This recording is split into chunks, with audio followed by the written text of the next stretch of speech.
সম্প্রতি গত ২৯শে জুন প্রকাশিত এক সাক্ষাৎকারে শবনম ইয়াসমিন বুবলি চিত্রনায়ক শাকিব খানকে স্বামী বলে সম্বোধন করেছে। সে সাক্ষাৎকারে বুবলি জানিয়েছেন, তার স্বামী অর্থাৎ শাকিব খানকে যারা অসম্মানজনক কথা বলবে তাদেরকে এড়িয়ে চলবেন তিনি। শাকিবকে নিয়ে বুবলির এমন কথা শুনে যেন বুবলির প্রতি রীতিমতো ক্ষোভ প্রকাশ করেছেন অপু বিশ্বাস। আর তার ওই ধারাবাহিকতায় অপু বিশ্বাস তার ভেরিফাইড ফেসবুক পেজে অনেকগুলো হাসির ইমোজি দিয়ে সেই সাক্ষাৎকারে কিছু অংশ শেয়ার করেছেন, যার ক্যাপশনে অপু বিশ্বাস লিখেছেন, ভুল করে পেজে শেয়ার হয়েছিল, এটা আমার পেজের জন্য উপযোগী না, পেজ অ্যাক্টিভ ছিল খেয়ালই করতে পারিনি। অপু বিশ্বাসের শেয়ার করা পোস্টের কমেন্ট বক্সে নানা রকমের মন্তব্য করছেন নেটিজেনরা।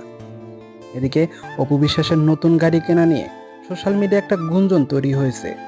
অনেকে এমনটা ধারণা করছে যে অপু বিশ্বাসের গাড়িটি শাকিব খান কিনে দিয়েছে।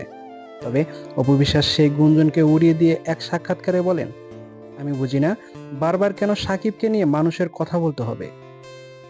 অন্যদিকে শাকিবকে নিয়ে চিত্রনায়িকা শবনম বুবলির এমন মন্তব্যকে সামলাতে পারেননি অপু। আর তাই তো সাবেক হয়েও বুবলির মন্তব্যকে প্রতিক্রিয়া দেখিয়েছেন তিনি। প্রিয় দর্শক, এই বিষয়ে আপনার কি মতামত অবশ্যই কমেন্ট করে জানিয়ে দিন নিচের কমেন্ট বক্সে, এবং আমার চ্যানেলটিকে সাবস্ক্রাইব করুন। অসংখ্য ধন্যবাদ সম্পূর্ণ ভিডিওটি দেখে সঙ্গে থাকার জন্য।